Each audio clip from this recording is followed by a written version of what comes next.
Olá pessoal, tudo bem? Meu nome é Luciana Garcia, eu sou neuropsicóloga e vim aqui hoje falar um pouquinho sobre altas habilidades e superdotação. Então, a gente tem ouvido tanto falar ultimamente sobre isso e o que é altas habilidades e superdotação. Então é importante a gente entender, em primeiro lugar, que não existe uma única definição, então que hoje na literatura a gente acaba encontrando diferentes critérios para definir uma mesma coisa. A única coisa que eu acho que é muito importante a gente ressaltar é que não se trata de um diagnóstico, né? É um perfil, é um jeito de funcionar.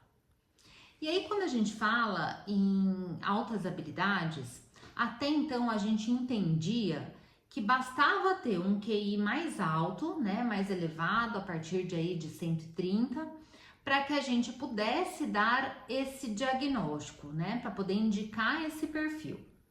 E é importante a gente saber que hoje a gente já não acredita mais que é baseado em um QI. Então vamos pensar que a gente tem aí três categorias que a gente tem que pensar quando a gente vai falar de altas habilidades ou superdotação. Primeiro é a categoria componencial. Então o que é isso? É a habilidade que a pessoa tem de processar as informações que ela recebe no ambiente dela.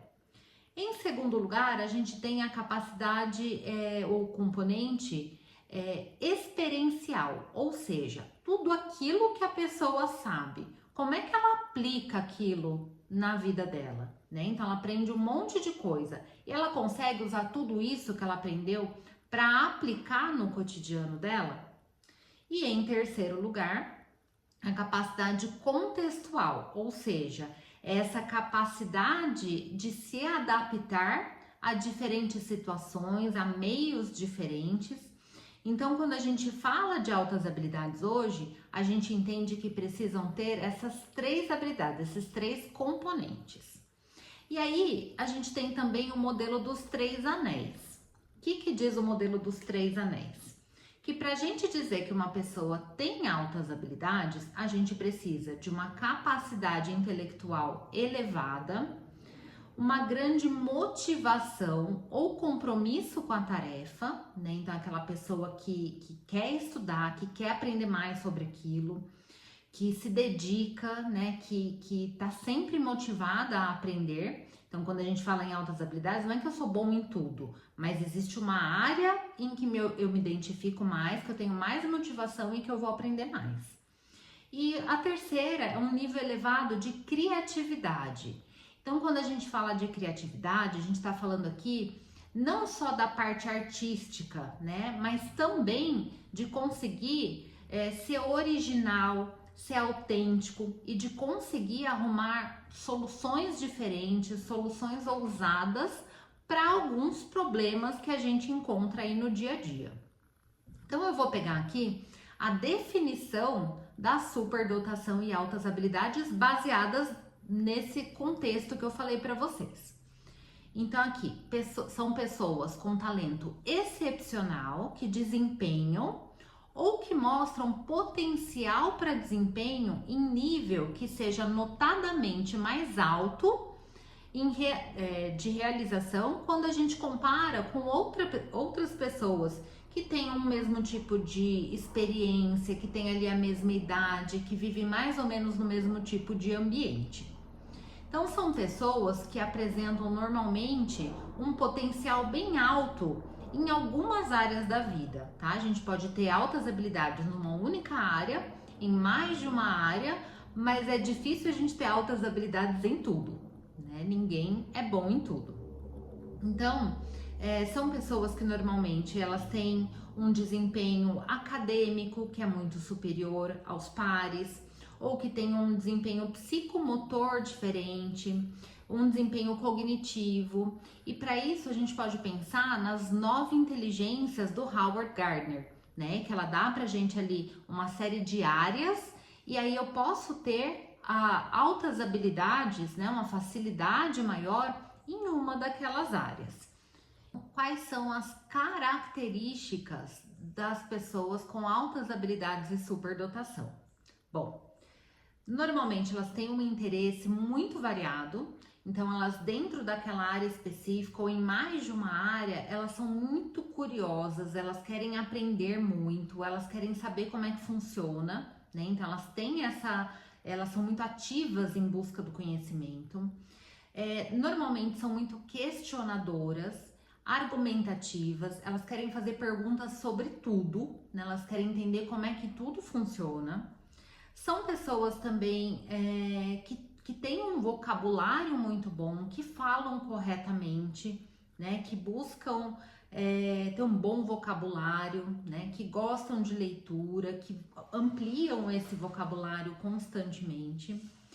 Além disso, elas gostam muito de ler, né? Então são pessoas que vira e mexe, elas estão lendo sobre alguma coisa, né? Elas têm gosto pela leitura e elas aprendem muito rápido, né? Então elas têm uma facilidade, uma velocidade de aprender que é muito rápida. São muito observadoras, né? Então muitas vezes são pessoas que são até mais tímidas, mais introvertidas, e elas ficam ali no cantinho da festa, o cantinho da sala de aula, mas elas estão com a anteninha ligada, são extremamente observadoras. Elas costumam também, enquanto estão na fase escolar, fazer uma relação entre os conteúdos que elas aprendem nas várias disciplinas. Então, quando você está aprendendo alguma coisa ali em história, por exemplo, a pessoa já puxa aquele conteúdo de geografia. Ah, tá, é aquilo que o professor X falou, né? Então, ela consegue fazer esse link, né, entre as diferentes disciplinas. Tem uma capacidade muito grande também em sintetizar as informações. Normalmente são pessoas que a gente fala que tem memória excelente, né? Elas lembram de coisas que ninguém mais lembra, tem uma capacidade assim de compreender conteúdos que são mais avançados do que a idade delas. Elas terminam as atividades na escola muito rápido e se a gente não dá conta de dar desafios para ela, ela pode se desmotivar, né? Porque aquele conteúdo tá muito fácil. E quando ela fica ociosa ali em sala de aula também, ela pode começar a ter comportamentos disruptivos, não porque ela se comporta mal, mas porque ela não sabe o que fazer com aquele tempo ocioso. Além disso, tem um grande senso de justiça, né? Regras são regras, as coisas precisam funcionar, as coisas precisam ser justas para todo mundo. Tem um senso estético muito apurado, né? Então elas conseguem ver o belo de uma forma muito diferente. Então, quais são? Aqueles superdotados, né? Ou com altas habilidades acadêmicos, né? Então eles têm uma alta habilidade cognitiva, intelectual, eles querem aprender mais sobre aquilo, eles gostam de estudar, né?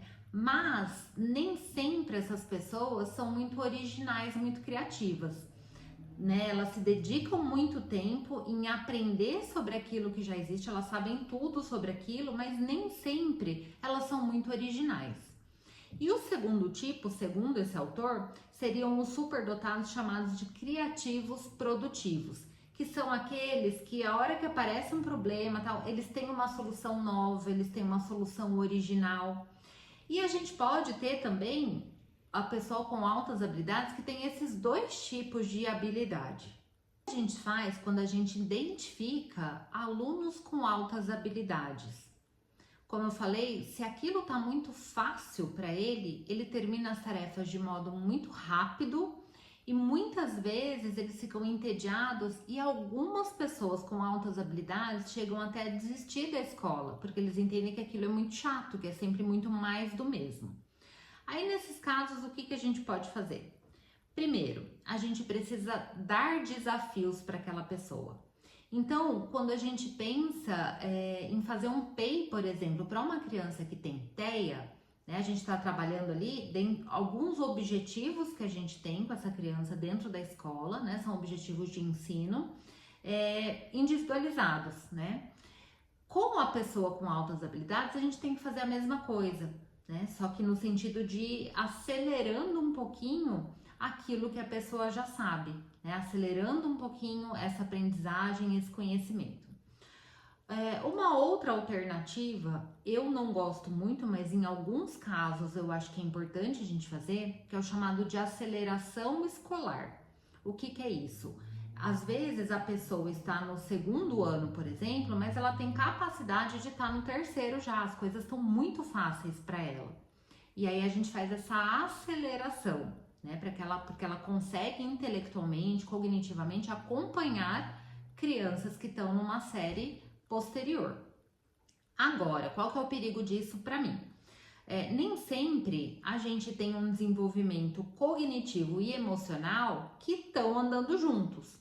Então, o que que acontece? Às vezes ele tem a capacidade intelectual de estar numa série acelerada, mas ele não tem ainda a capacidade emocional, né? Então, de repente você passa, imagina assim, do quarto ano, tem uma diferença grande, no quarto ano para o quinto ano, né?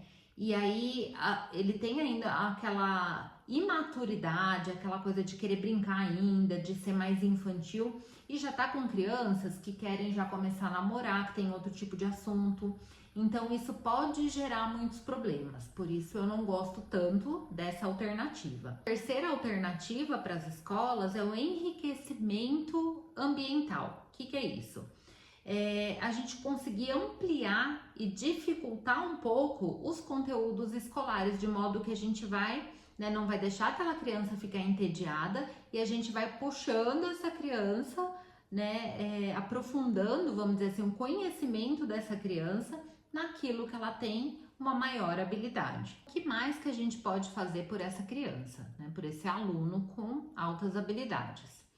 Além do PEI, né, que a gente já comentou, que é um plano de ensino individualizado, específico para aquela pessoa, muitas vezes a gente também precisa fazer a adaptação de material, né? Como eu disse, aprofundando um pouquinho mais aquele conteúdo, desafiando um pouco mais a criança para tornar aquela aprendizagem motivadora. Além disso, a gente pode pegar desafios de outras áreas, né, para incentivar aquela criança a ter um raciocínio lógico, a pensar soluções diferentes. Pode ser artística também, né, mas de modo que desafie a criança e não fique sempre naquilo que é mais do mesmo. Dá preferência sempre, tanto na hora de expor a aula como nos exercícios, em dar perguntas mais abertas, porque quando a gente dá perguntas mais abertas, a gente proporciona que aquele aluno traga mais do conhecimento dele, argumente mais, seja mais crítico, isso é muito importante para eles. Importante também a gente ensinar a lidar com erro e frustração. Muitas crianças com altas habilidades acabam ficando muito perfeccionistas, isso gera ansiedade, né? Isso não é bom. E aí, qualquer pequeno erro, qualquer coisinha que eles façam que saia daquela expectativa que ele tinha, pronto, já é o suficiente para ele se frustrar e nem sempre ele consegue lidar de forma adequada com essa frustração. Da mesma forma que a gente fala para criança com TDAH, por exemplo, que é bom ficar perto da mesa do professor, com altas habilidades também é para que a gente fique monitorando. Eu tenho várias histórias aqui de crianças, né, de alunos, que dormiam a aula inteira e aí, como tá quieto naquele cantinho com o boné abaixado, ninguém repara. E ter muito cuidado também. Claro que ele deve se expressar, a gente deve incentivar que ele argumente, que ele se expresse, mas a gente tem que tomar muito cuidado para ele não dominar a aula, porque senão ele começa a ter problemas também com os amigos. Ele fica sendo aquela pessoa chata que quer se aparecer, porque ninguém, né, as crianças da mesma idade não tem muita noção do que é isso. Então, cuidar para que não seja ele a única pessoa que fala, né, o único aluno que levanta a mão na sala de aula. E aí, por último, eu queria deixar uma dica para vocês de um filme que trata sobre esse assunto e que tá na Netflix, que é o Jeremias. Espero que esse conteúdo tenha ajudado vocês um pouquinho. Se tiverem qualquer dúvida, se quiser conversar sobre o assunto, deixa aqui nos comentários que eu vou responder com todo prazer.